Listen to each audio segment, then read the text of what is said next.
First year of college, my girlfriend and I became pregnant. And we had to make a very large decision. And we prayed very mightily about this, about what was the right thing to do. I didn't hear God saying it was time to get married.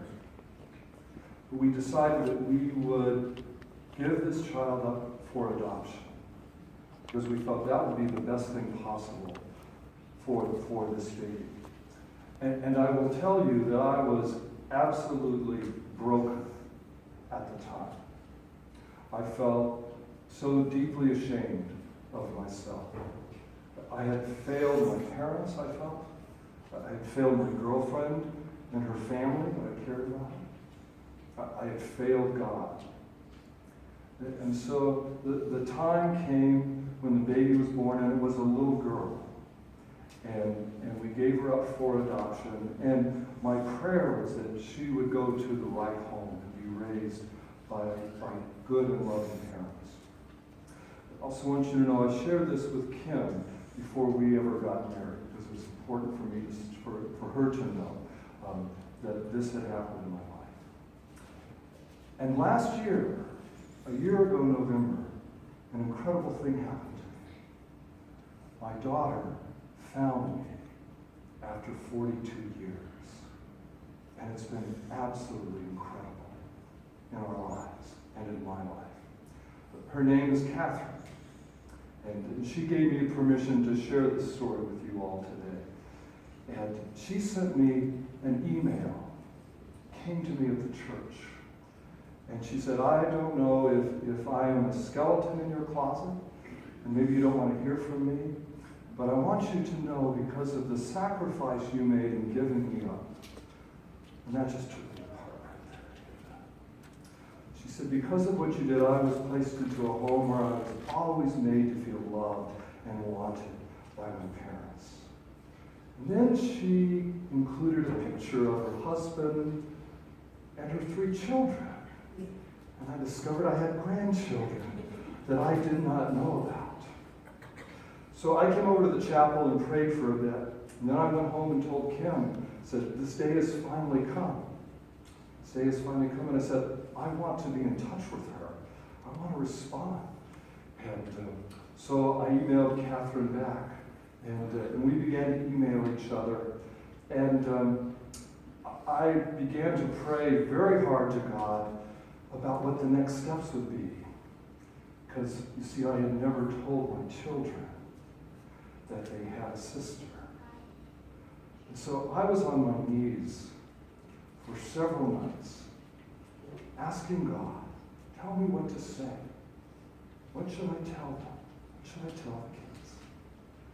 And I feel God answered that prayer. 2 weeks later, the kids came for Thanksgiving.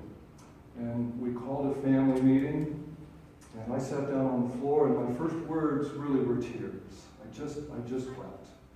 And then I told them the story of what had happened. And I won't say it was easy, but the kids have all come to accept us. In fact, they're all in touch with each other now. And Catherine and I began to video chat with each other. And then in January this year, she flew out to Phoenix for a day. And we got to meet for the first time. I will tell you, it was one of the best days of my life. And then in April, after Easter, Kim and I went down to Houston, where they live, and got to go down for a few days and stay with them and meet our grandchildren.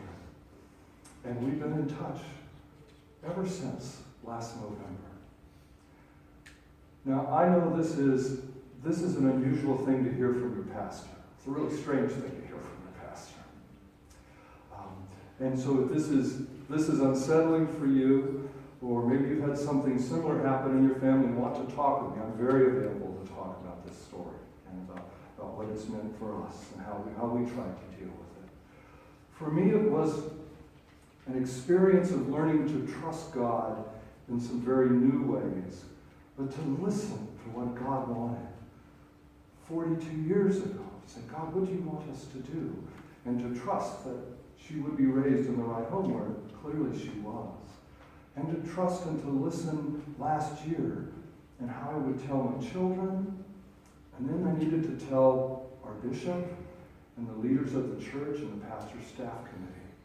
And I heard God saying to me as I were to listen, Dave, I am with you in all of this. And in hearing that, what began to happen to me inside of me was just remarkable. I began to move from a place of shame to a place of joy. Part of my heart had been broken off 42 years ago, and now it got put back in place. I had this secret in my life that had trapped me. And all of us have secrets. That's kind of the way humans are. But God said, you can be freed from this now. And isn't that what our faith is about? About how God works to free us from those places that have held us in bondage in our lives. And I'm so grateful to be part of a church like this that believes in and practices that grace that only God can give and can speak that message to our hearts.